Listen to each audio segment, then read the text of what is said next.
Hey guys! First of all, please excuse the state of my hands. I have been swatching all afternoon, and this is the state of my hands and this is the state of my kitchen roll.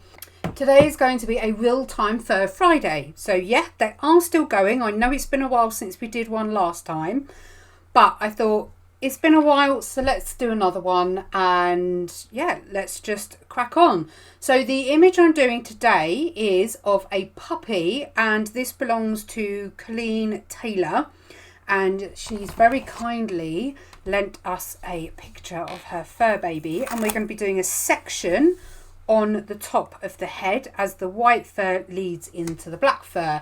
So today you're going to be learning about how to blend in long fur strokes, how to create the illusion of fur strokes going in and out of each other, and how to create the white without it looking flat. So we're going to start by getting a bit of either folded cardboard or a bit of lino, and as normally cardboard will do fine as long as you can fold it 3 or 4 times, because it needs to be a nice and soft and squidgy surface. And the reason being is that you have to make your divots or your valleys deep enough that when you go over with your colour pencil, you're not going to fill those gullies up very quickly. So when you've got your reference, you just pick out some of the highlights, or the white hairs in this case, and just to give us some assistance, we are going to use the indenting method, and today I'm using my normal ball tool. And you get these, if you haven't seen any of my other videos and you are new to this channel, I use these regularly. Pick them up from the pound shop, and you can get 4 for £1. There's 1 size on each end, so altogether you get 8 sizes. Please don't pay over the odds for these. There's no need to. You can pick them up really, really cheap.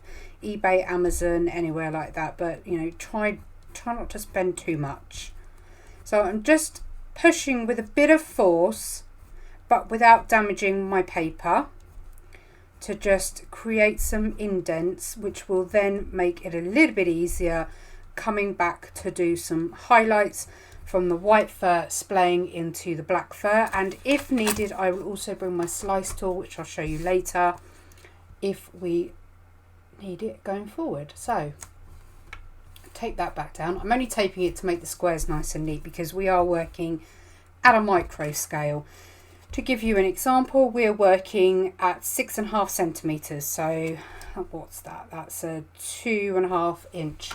So it's not very big. Oh, at all. Oopsie daisy. There might be a bit of ink on there. Oops. Luckily that was in the dark area. So we're going to spend a bit of time layering up and getting down the information that we need. And the first thing that we're going to layer up within the darkest areas is our dark indigo. In these tutorials, I try and only use polychromos and the odd luminance, which you'll see maybe the white or the tough titanium. I can't talk now. Buff titanium, dark indigo, which I have suggested it is worth getting one of those if you don't have one already. So I'm going to go in the darkest areas that we have, and you'll see instantly that where we did the indenting will come up as white. So this will go in our darkest area. I don't envisage this patch taking any more than about half an hour. So we're just going to go in where the darkest areas are.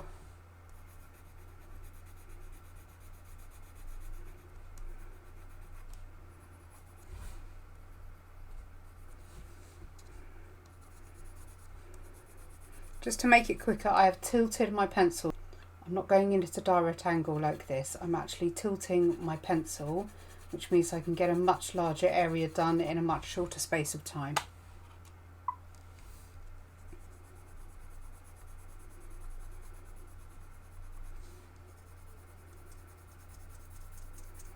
So it's just sort of patching in really where we want our colours to lay. So that is our dark indigo, and that is because she's got, I think it's a she, it might not be, it might be a he. The darkest is, I would say, well, actually it's a bit of a mix of cold and warm on this particular dog. So I am now going to grab my cold grey 4 warm grey 4, apologies. And as we come up to this area, and it's only on my reference, you'll see that it starts to warm up. So for this one, we're going to use warm grey 4. We won't use it that often, or V.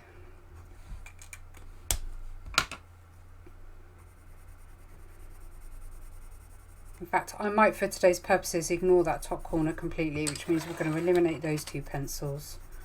Let's just simplify the process. At this stage, I'm just going to draw some very quick lines in rough directions. Again, if you're new to my channel, this is how I show you. If you're not, you're fully aware of what I mean, but I mean in rough directions rather than doing it in soldiers like this. Go all over and crisscross, and this gives you a much more natural feel in the fur, because unless you've been sat there with a comb and hairspray, your hair does not lay in that fashion. It really goes all over the place. So sometimes the quicker you are, the better the placements, the more natural it can look.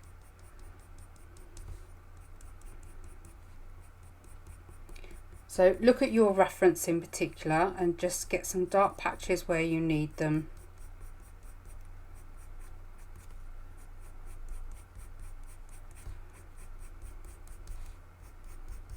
And all that does is start to build up some of the darker areas as we come into these lighter zones.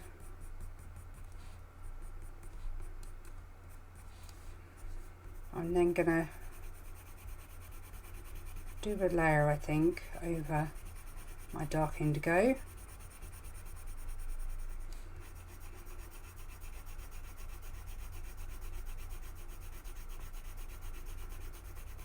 I'm not doing my normal ovals for this large space. I seem to have got it muscle memory now that I very rarely leave space in between any of my pencil lines, so I can confidently go backwards and forwards without worrying about them being any pencil lines that you can see. Okay, so we're just going to keep building up. I'm going to grab my cold grey 2, and up the top we just need to start putting in some fur detail. And again, I'm going to use that doing rough indicative strokes of fur, because if you actually look, there's not a lot of the fur on my reference that is actually pure white. I'm then going to bring that down to cold grey 1. And what that does is it blends a little bit over the cold grey 2, and also just brightens some of the duller areas and dulls down some of the brighter areas. So cold grey 3, cold grey 2, cold grey 2 or 3. Now I'm losing the plot. Cold grey 2, cold grey 1. Okay, so I'm pretty much going to leave black till last, and we're just going to build up through the colours that I have just mentioned until we're getting things how we want them to look. So again, I am going to do the odd hair that comes down in.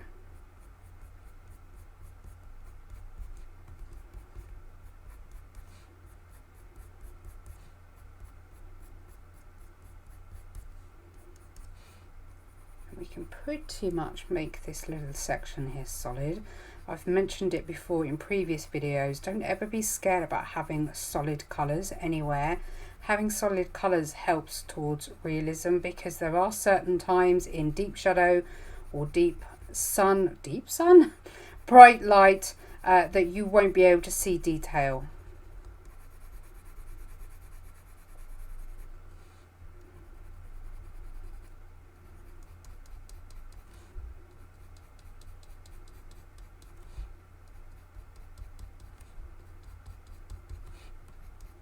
Just keep referring back to your reference, making sure you're getting everything where you want it.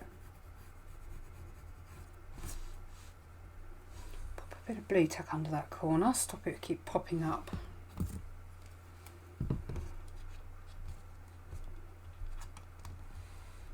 There we go.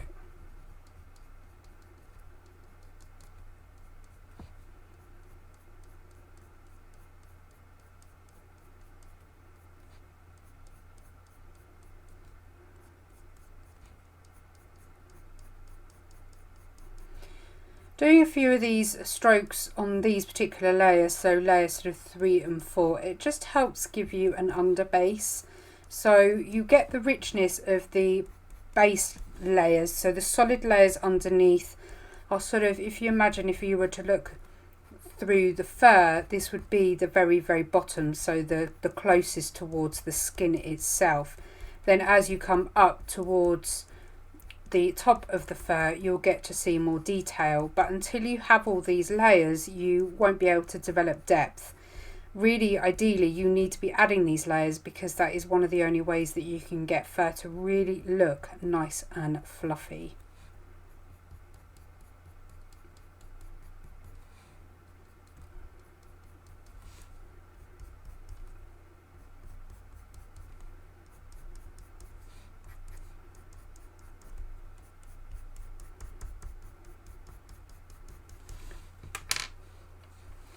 Coming back in with my warm grey 4.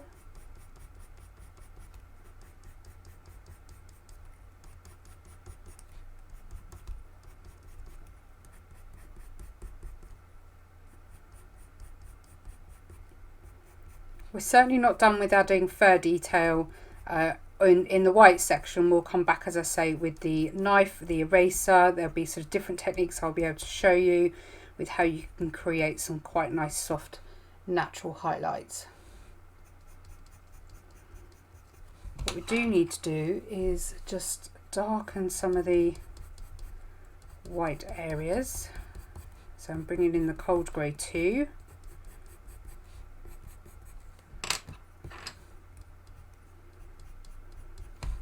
And I'm going to swap to the dark indigo just to get some nice fine bits of fur detail.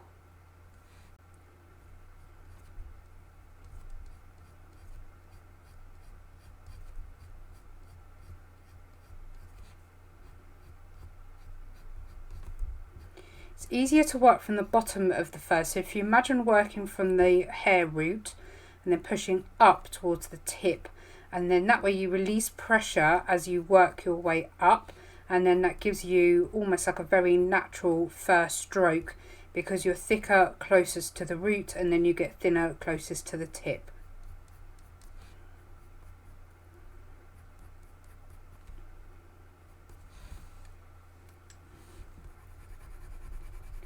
These take a little while to build up, so you just have to bear with.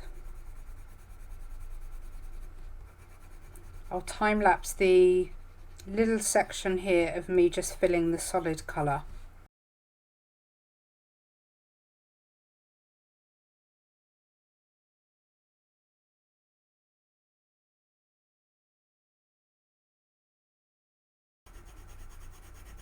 I'm using the warm grey 4 to blend over the darker indigo.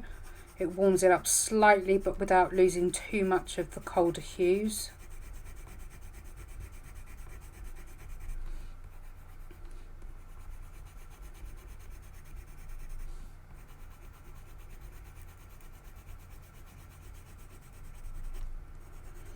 These things can look a bit strange when we're not looking at them in context, which is why I have given you the reference picture of both what the dog looks like without being so zoomed in, and 2, the actual patch of fur that we are currently working on at the moment, because that way it gives you an idea of what you're looking at, rather than it just being this random fluffy looking, you're not sure what it is. So yeah, when you do these tutorials or you watch these tutorials, it can seem a little bit strange looking at them like this, but it's just to show you the techniques close up of how we tackle various parts of the fur. I do have a very small cold grey 3, so I'm just going to grab a pencil extender, and this will be for the darkest areas of the white, which I know sounds ironic, but that's what they are.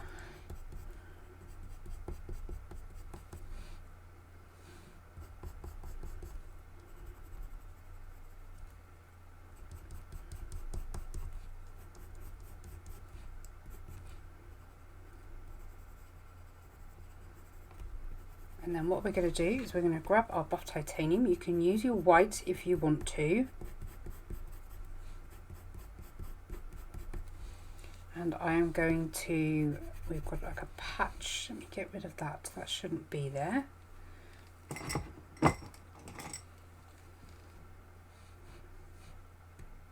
A section here that is slightly wrong.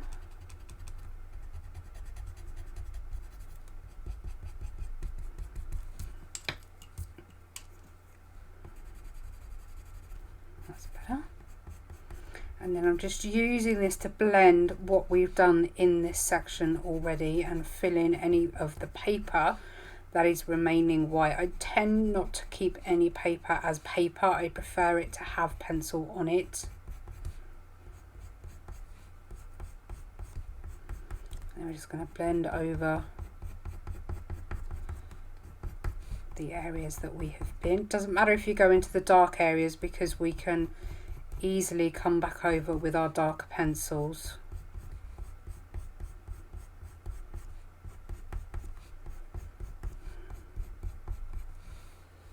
Okay, now these won't be as obvious once we get going, so don't panic about these being very in your face as marks. What we will do is we will come in and we'll eventually soften all those out, so don't panic too much.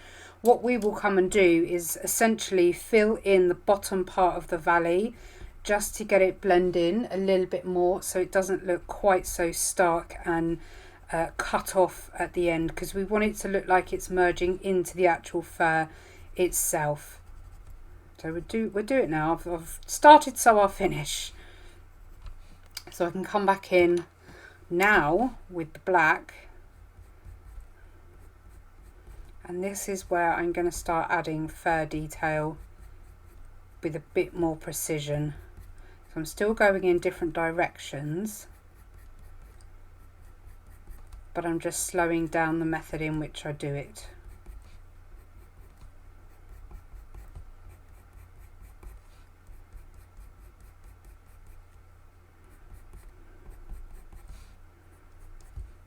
I'm very erratic with how I draw, and I generally end up all over the place, which I'm sure drives my Patreons crazy, but it gets the job done, and that's all that matters.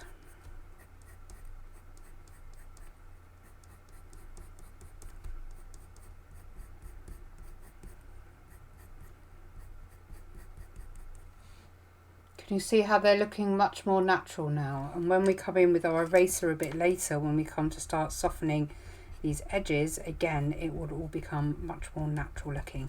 There's lots of ugly stages in drawing, and you'll find you'll come across them and you'll think, oh my god, it's really not working, what am I doing, it just looks awful.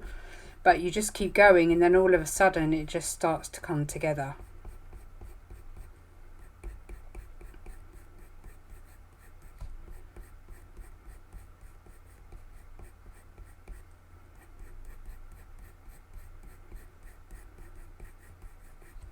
So I'm just going in the direction that I see it above his eye, because that's essentially where it is. And when I've done these before, I've mentioned clocks, so we're essentially going from around 8 o'clock around to 3 o'clock.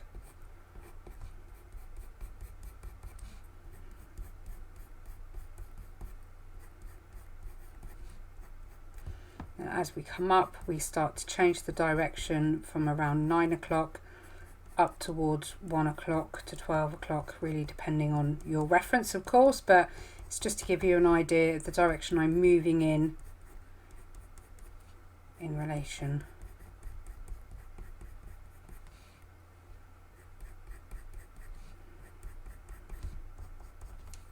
I'm going to come back in with my dark indigo.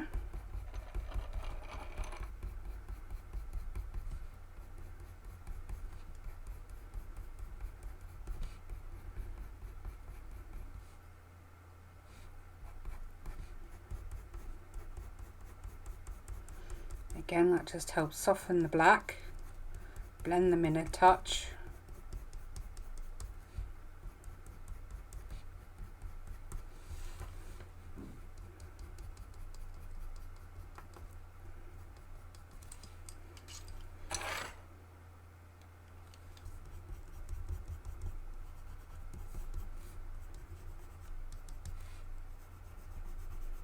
Just blending over a little bit with cold grey 3.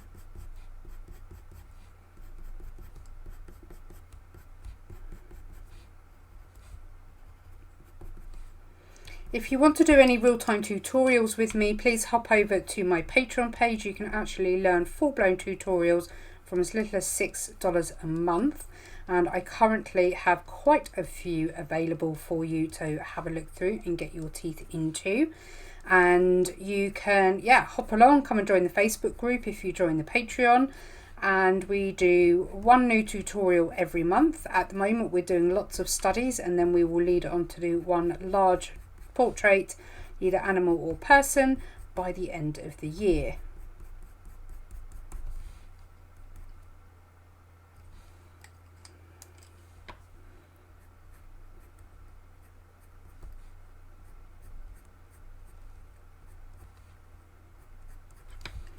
So if you want to, at this stage, you can just grab a clean eraser and just pull a few more highlights out, and the eraser tends to give you softer highlights than the indenting method and the scraping method, which I shall show you in a moment. But using all the methods together generally gives you a very realistic look.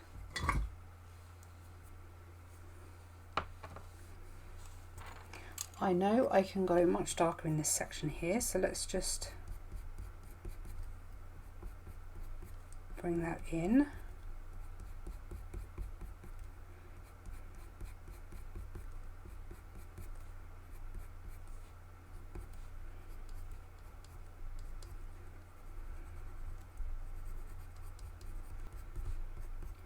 So being able to do these in a short space of time, you're able to then take away what you've learned from this short snippet and apply it to whatever portraits you might be doing. And you know, if you have found them helpful, maybe there's a type of fur or even another animal or a person or anything like that, although it is called Fur Friday, I'm happy to open the tutorial up to other things as well. So pop a comment below about maybe something you'd like me to do in the future. Now, at this stage, I'm going to grab my slice tool, and this is a slice tool. And it is essentially a craft knife, but it's a ceramic blade and it has a rounded edge. But you can really see the state of the paint on my fingers. And it has a rounded edge there, and it's this under edge that we will be using, not this top edge, because the point is to be able to scrape away the wax or the oil, but not actually damage our paper. So I've zoomed you down as far as I can without losing any focus, and we're going to make sure that we have our blade turned in the right direction. So we want to make sure that the sharp edge is facing upwards, and we're just using the very bottom, and then we can just go in and scrape away some of the pencil without damaging the paper. And it's a really good way of getting some nice fine highlights in without, I suppose, the added work.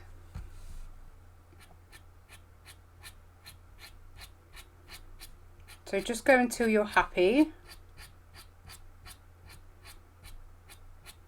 If you find that you're struggling to get any colour off, it generally means that you don't have enough down on your paper.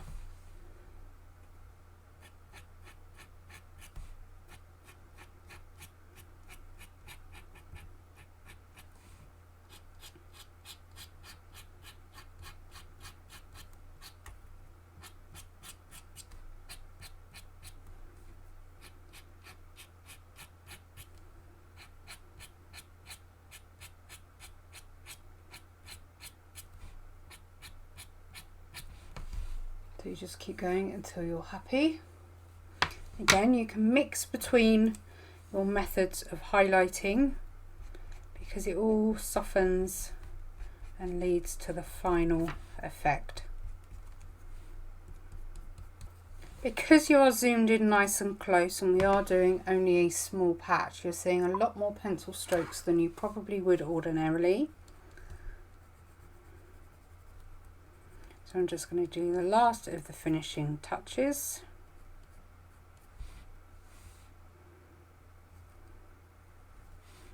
Just accentuate some of these highlights.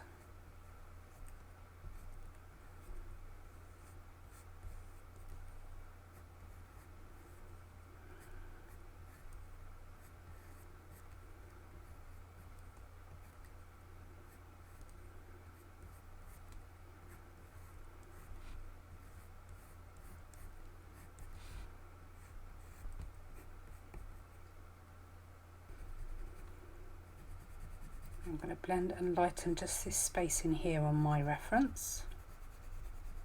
Soften it all up a bit.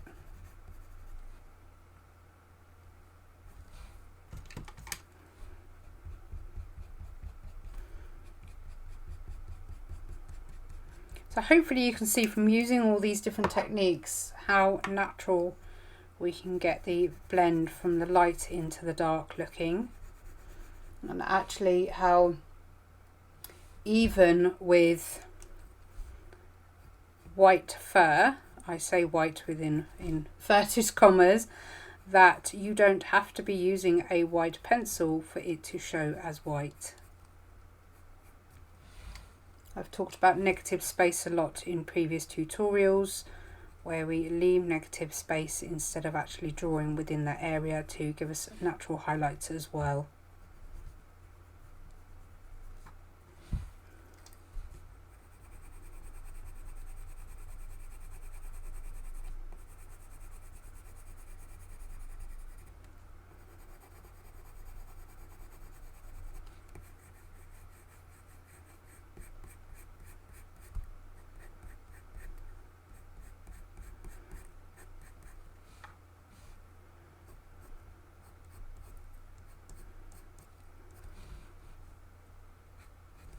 Just refining the details.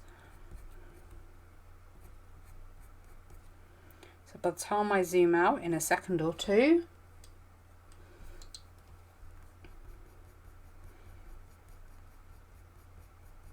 it will make much more sense. Okay, so I don't think really that there's a huge amount that we can do. That's actually white I think I've been using. I'm going to put in there that is the luminance and not a poly. The rest have been polychromos. So these. Okay, so let's peel that tape away and then I shall zoom you out.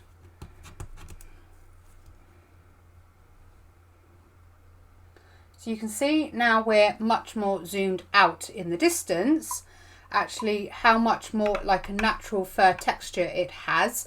When you're zoomed right in, that is not how we look at pictures. So to us, it looked very messy, it looked very sketchy, didn't look quite as you would expect it to when you were zoomed right in. Now, because our eyes don't see in that much detail when we're actually looking at a pet, you know, in front of us, when you zoom out, it looks much more natural. And we do have a little bit of wax sheen going on there, so I'll just tilt it slightly for you.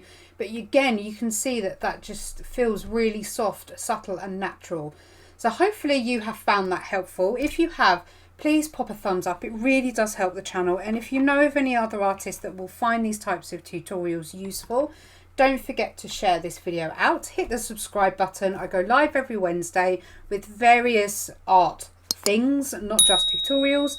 And yeah, hit the bell button notification for all to make sure you don't miss any of these amazing tutorials. Have a good afternoon, morning, evening, whichever it may be, guys, and I shall see you in the next video. Bye.